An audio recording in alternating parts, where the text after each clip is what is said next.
Hello friends, super magic રસોઈમાં મિત્રો હું આપનું સ્વાગત કરું છું।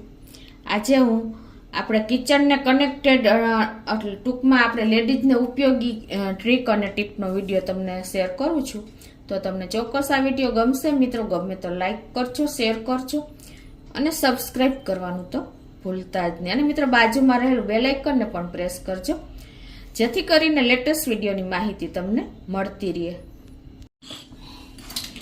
તો મિત્રો આપણે જો વોટરપ્રૂફ ઘડિયાળ ના હોય અને તમારી ઘડિયાળમાં પાણી ગળી ગયું હોય અને હવે તમારે એમાં પાણીને કાઢવું હોય ઘડિયાળમાંથી, ઘણી વખત એવું થાય છે કે આપણે બહાર ગયા હોય અને નાવામાં કદાચ ક્યાંય પણ આપણે કામ કરતા હોય તો ઘડિયાળમાં પાણી ચડી જાય છે, તો એને કેવી રીતે રિમૂવ કરવું, પાણી કેવી રીતે ઘડિયાળમાં ડાયલમાંથી કાઢવું। તો એના માટે તમારે શું કરવાનું છે કે ઘરે આપણે ભાત તો હોય જ છે બધે, તો આ રીતે તમારે ભાતનો ડબ્બો હોય કે કાંઈ પણ હોય ને એમાં તમારા ઘડિયાળને આવી રીતે 24 કલાક રાખી દેવાની છે।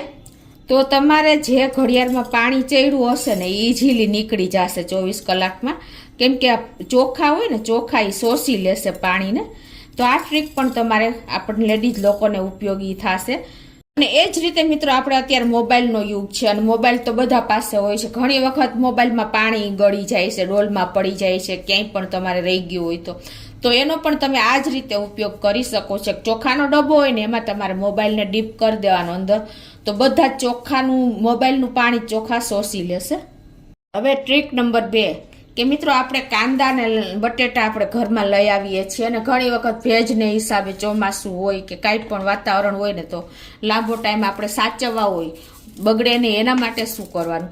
તો એના માટે તમારે જો અત્યારે આપણે આવી પેપર બેગ તો આવે જ છે ઘરમાં, લગભગ હાજર જ હોય છે કંઈક વસ્તુ આપણે લેતા હોય ત્યારે, તો તમારે આવી પેપર બેગમાં આ રીતે કાંદા રાખી દેવાના છે અને એને તમારે કોઈ પણ બોક્સમાં, જારીવાળું બોક્સ હોય કે કાંઈ પણ આવી રીતે તમે પેક કરી અને રાખી દેશો ને તો તમારા કાંદા લાંબો ટાઈમ સમય સુધી આવા રહેશે, જરાય પણ નહીં બગડે। તમે આને ફ્રીજમાં પણ રાખી શકો છો અને બહાર પણ લાંબો સમય સુધી રાખી શકો છો।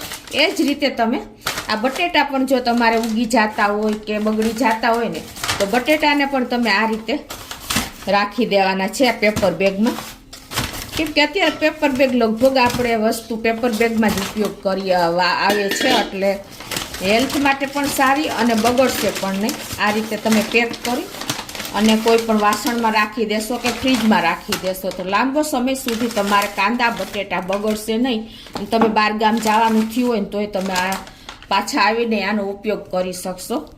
અને જો તમારી પાસે પેપર બેગ ના હોય કદાચ તો તમે આવી રીતે જબલામાં આપણે કાંદા લઈ આવતા હોઈએ છીએ, 2 કિલો 5 કિલો જેટલા હોય એટલા, અને આને તમારે જો બગડી જતા હોય, ભેજ લાગતો હોય, વાસ આવતી હોય તો તમારે શું કરવાનું, આ રીતે પેપર જીપ બેગ કે કાંઈ પણ પોલિથીન બેગમાં ભરી અને આ રીતે તમારે પેપરના કટકા કરી લેવાના છે। આ રીતે તમારે સ્ક્વેર કે કંઈ પણ નાના કટકા કરીને પછી તમે આ રીતે બેગમાં કાંદા સાથે મૂકી દેશો તો આ કાંદા તમારે ક્યારે અને ફ્રીજમાં રાખો તો પણ કાંઈ વાંધો નહીં આવે। આ રીતે તમે પેક કરીને અને ફ્રીજમાં કે બહાર રાખી દેશો ને તો ક્યારેય તમારા કાંદામાં ભેજ નહીં આવે, બધું આ કાગળ શોષી લેશે અને તમારા કાંદાને બગડવા નહીં દે। મિત્રો આ 3 ટ્રીક તમને બતાવીને હવે 4થી ટ્રીક તમને બતાવું છું। હવે મિત્રો વાત ક્યાં આવે છે, હું તમને 4થી ટ્રીક બતાવું છું કે આપણે અત્યારે મોસ્ટ ઓફ મશીનમાં જ કપડાં ધોઈએ છીએ અને કપડાં આપણને ગમતા નથી, બરાબર, કે હાથ જેવા કપડાં થતા જ નથી અને લોન્ડ્રીવાળા એના કપડાનું રાજ બતાવતા નથી। તો આજે હું તમને લોન્ડ્રીનું રાજ બતાવું છું કે એ લોકો કઈ રીતે કપડાને એકદમ ચમકાવે છે। ઘણી વખત આપણે એમ કહીએ છીએ ને કે આ કપડાં લોન્ડ્રીમાં આપી દઈએ તો સરસ સાફ થઈ જશે, તો એનું રાજ શું છે ખબર છે કે તમે કોઈ પણ પાવડર વાપરતા હો, અત્યારે જો મેં આ સર્ફ પાવડર લીધો છે, આ 250 ગ્રામ પાવડર છે સર્ફ પાવડર, એમાં તમારે એક સિક્રેટ વસ્તુ ઉમેરી દેવાની છે અને તમે મશીનમાં કપડાં ધોશો ને તો તમારા કપડાં એકદમ ચમકી ઉઠશે, એટલા શાઇન મારશે। તો એમાં તમારે શું ઉમેરવાનું છે કે ઈનો પાવડર, ઈનો જે આવે છે ને એ નાખી દેવાનો છે 250, એ તમે એક પેકેટ નાખી દેશો ને એટલે તમારે આ તમારો પાવડર થઈ ગયો તૈયાર। આ પાવડર તમે કપડાં ધોવામાં મશીનમાં તમે વાપરશો ને તો તમારા કપડાં એકદમ ચમકી ઉઠશે, તમે નવા લીધા હોય ને એવો કલર નિખરી ઉઠશે મિત્રો। તો તમે બધી ટિપ્સ તમને ઉપયોગી થશે મિત્રો।